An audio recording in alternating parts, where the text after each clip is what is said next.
Salut, salut, c'est Lorraine. Je suis ravie de te retrouver sur ma chaîne aujourd'hui avec la présentation d'un nouveau jeu de cartes. Et aujourd'hui, je vais te présenter un tarot. Alors, c'est un tarot Rider-Waite-Smith, mais avec, des illustrations et des textes qui ont été créés par Kay Medaglia et Darren Shield. Il s'appelle le tarot Luna Sol. Je l'aime beaucoup parce qu'il y a une façon autre de revoir le tarot Rider-Waite-Smith. Il est publié chez le Courrier du Livre, voilà, et je vais te le présenter carte par carte. Si tu ne me connais pas, je m'appelle Lorraine et je fais des présentations des jeux de tarot ou d'oracle sur cette chaîne. Je propose également des guidances générales sur des thématiques particulières. Tu peux aller voir dans la playlist. Et je te propose aussi des guidances privées, secrètes, uniquement qui te concernent toi sur des problématiques de ta vie. Voilà, n'hésite pas à cliquer sous cette vidéo. Il y a tous les liens pour avoir accès à tout. Il y a aussi la chaîne Instagram, le mail, voilà, on peut discuter aussi. N'hésite pas à t'abonner à cette chaîne et à activer la petite clochette pour avoir accès à toutes les infos en temps et en heure, les nouvelles vidéos dès qu'elles sortent, etc. etc. Et les vidéos short, la communauté sur YouTube. Voilà, et bien c'est parti, on va découvrir ensemble ce magnifique coffret, vraiment, je l'aime beaucoup. On a un joli carton, voilà, comme ça. Alors, qu'est-ce qu'on nous dit? Le tarot Luna Sol est une création inspirante de l'auteur et artiste à succès Kay Medaglia. Riche en symbolisme traditionnel et enrichi d'une touche de modernité, il vous aidera à gagner en clarté et en perspicacité, tout en vous offrant un nouveau regard sur votre vie. Né de l'âme, ces illustrations aux couleurs chaleureuses stimuleront votre intuition. Ce tarot s'adresse tant aux novices, aux collectionneurs qu'aux lecteurs chevronnés. C'est vrai que on m'a posé cette question, moi je connais rien aux cartes et j'aimerais bien me procurer un tarot, mais je ne sais pas lequel. Alors déjà pour commencer, il faut savoir si on va se diriger vers un tarot traditionnel de Marseille ou sur un tarot universel Rider-Waite-Smith avec des illustrations. Donc là, on est déjà dans cette catégorie-là. Et ensuite, quand on commence, en tout cas, c'est bien d'avoir un tarot dont les illustrations se rapprochent vraiment de la symbolique du tarot universel. Et c'est le cas dans celui-ci avec des légères petites adaptations de temps en temps, mais franchement, si tu veux apprendre les cartes, aidé d'un livre sur le tarot universel, eh bien ce jeu est très bien pour ça. Donc il est très bien pour les novices, pour les débutants aussi. C'est parti. Donc on a déjà un coffret très mignon avec le côté jour-nuit, voilà, lune-soleil. Donc j'aime beaucoup. J'aime beaucoup ce côté un peu mat, voilà. On a un jeu qui est,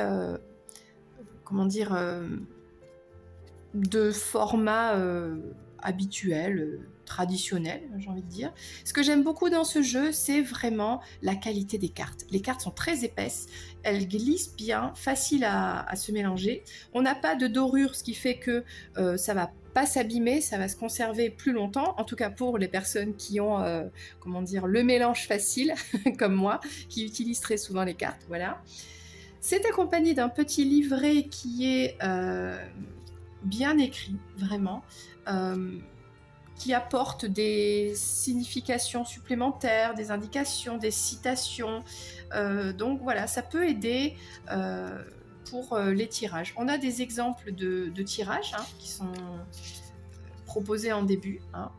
Par exemple, 4 cartes, la relation, la croix celtique. Alors ce sont des tirages, on va dire, assez bateau, quoi, voilà, qu'on retrouve un petit peu partout. On a le tirage Luna Sol de ce jeu. Ensuite, on a l'explication de chaque carte. Donc ça c'est bien. Des lames.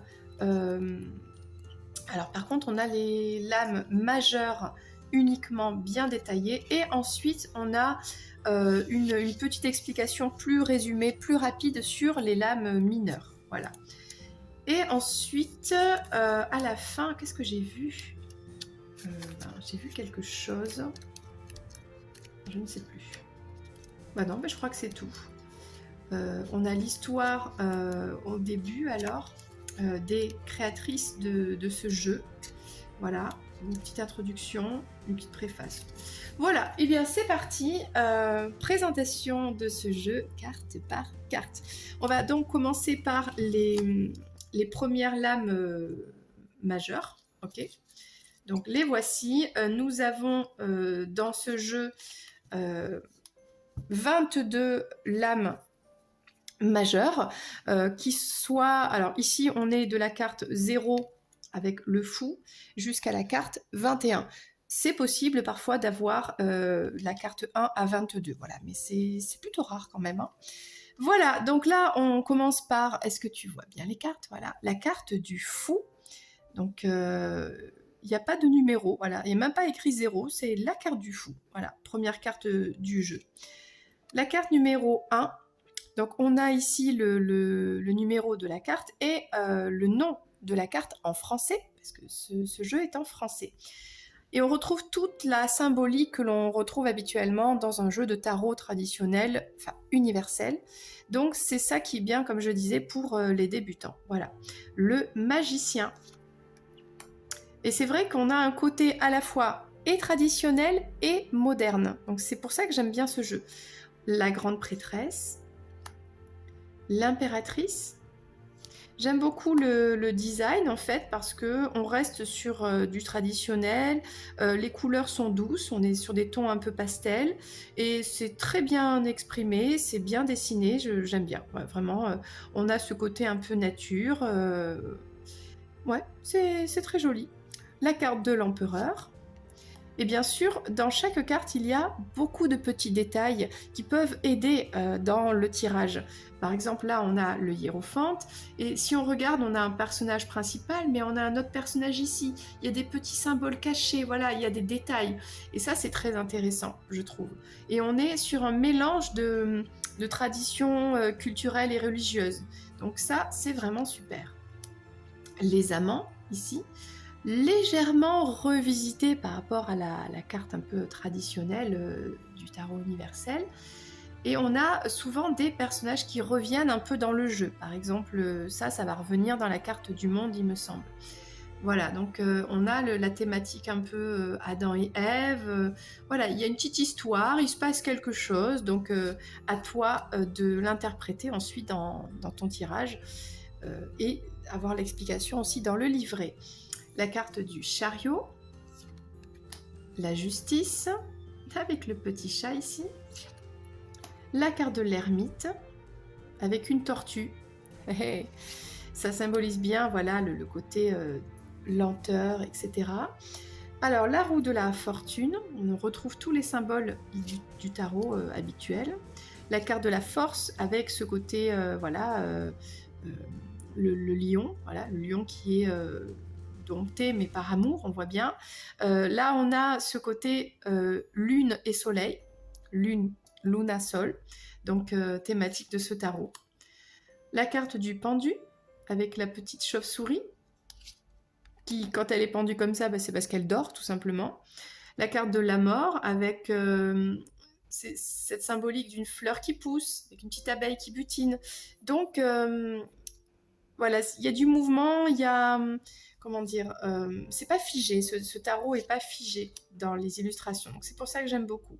La tempérance ici représentée par un ange, et on a ce côté ombre-lumière.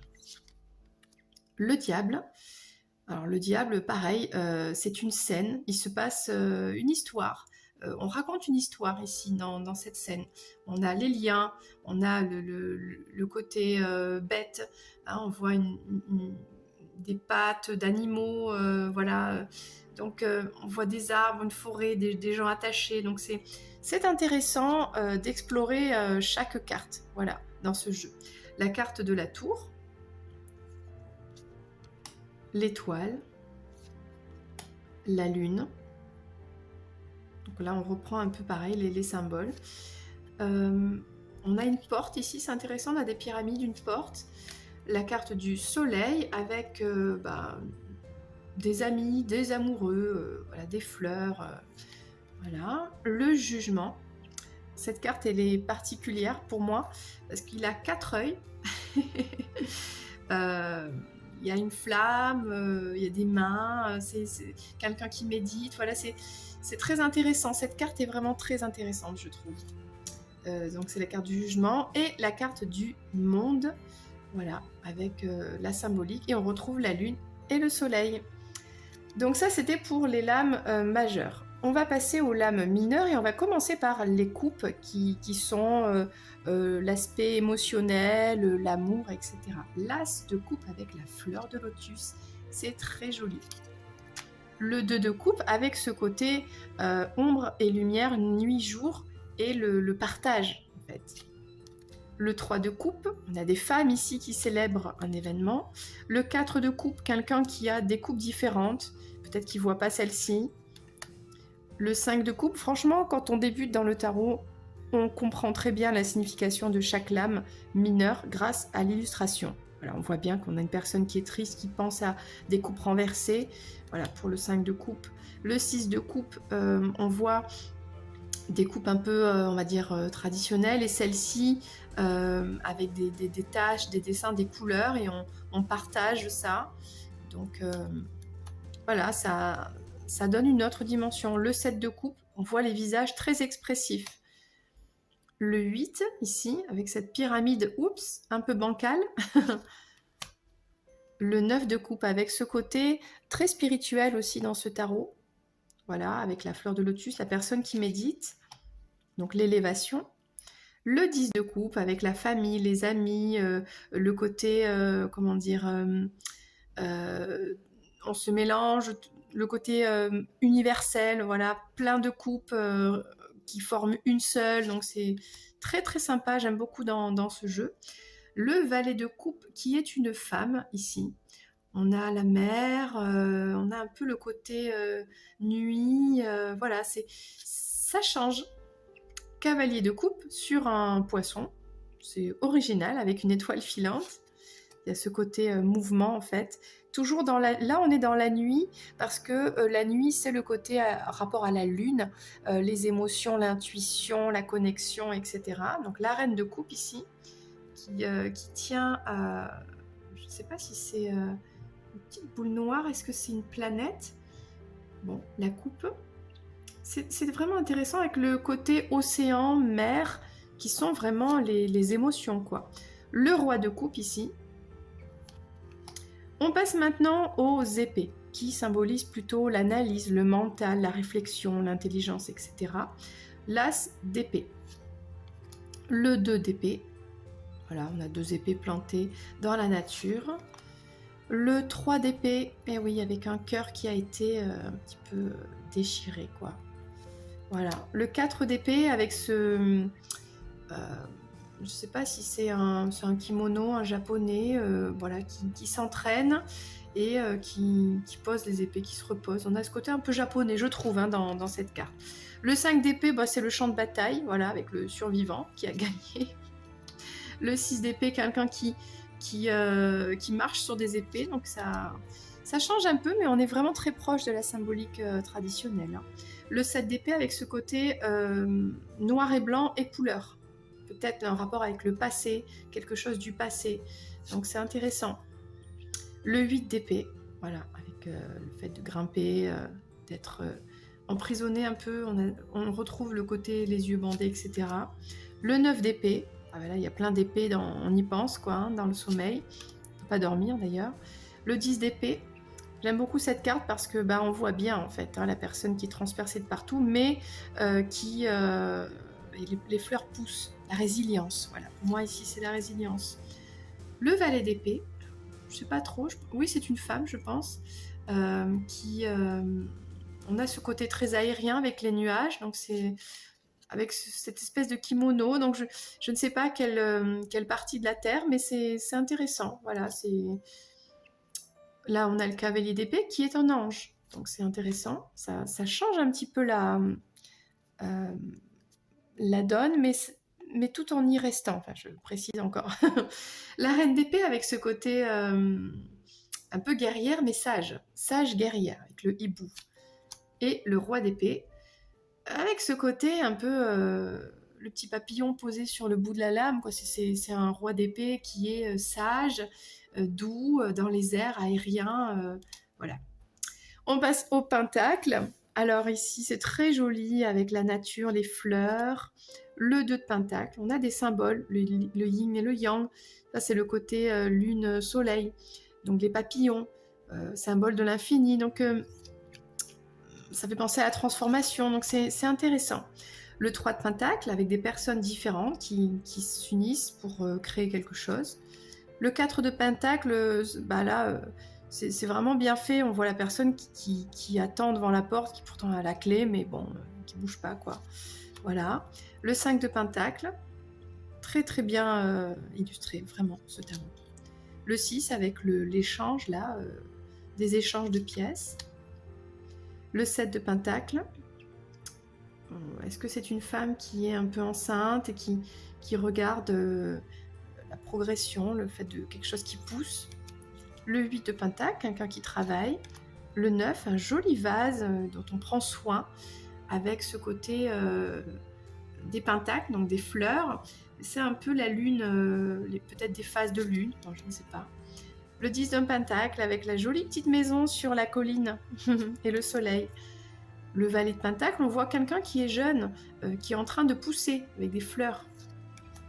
Le cavalier de pentacle, ça me fait penser ici à l'Asie, puisqu'on a le petit chapeau chinois, le bœuf chinois, voilà, quelqu'un qui travaille, on a une flamme ici.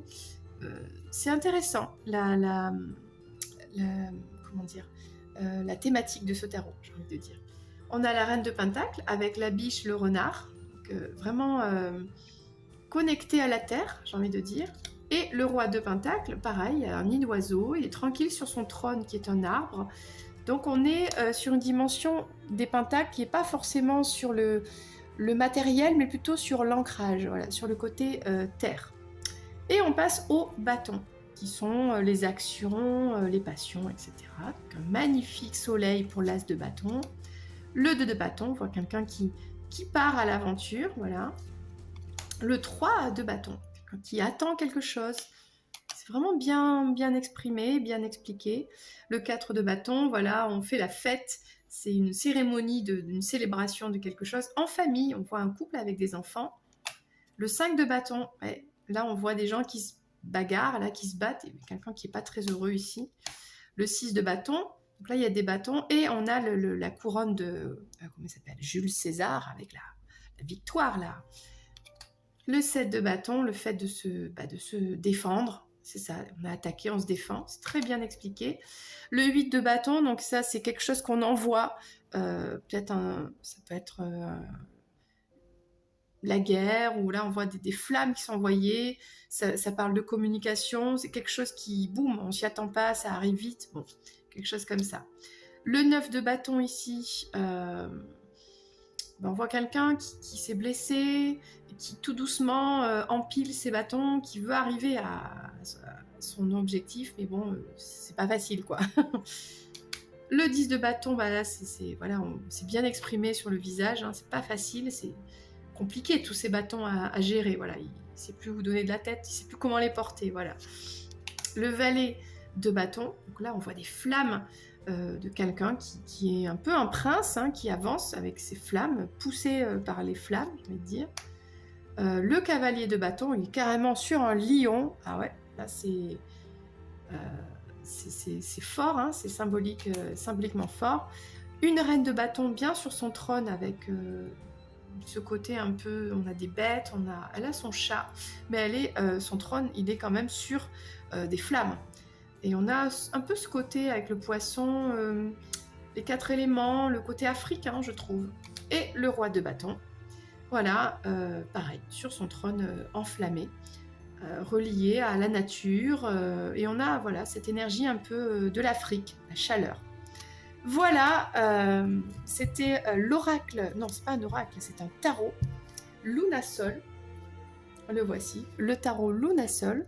Eh bien, j'espère que ça t'a plu. N'hésite pas, tu peux commenter sous cette vidéo et j'y répondrai avec grand plaisir. Voilà, je te dis à bientôt pour une prochaine vidéo. Et n'hésite pas, si tu as des questions, tu peux aussi me contacter en privé. Je t'embrasse. C'était Lorraine. Bye bye.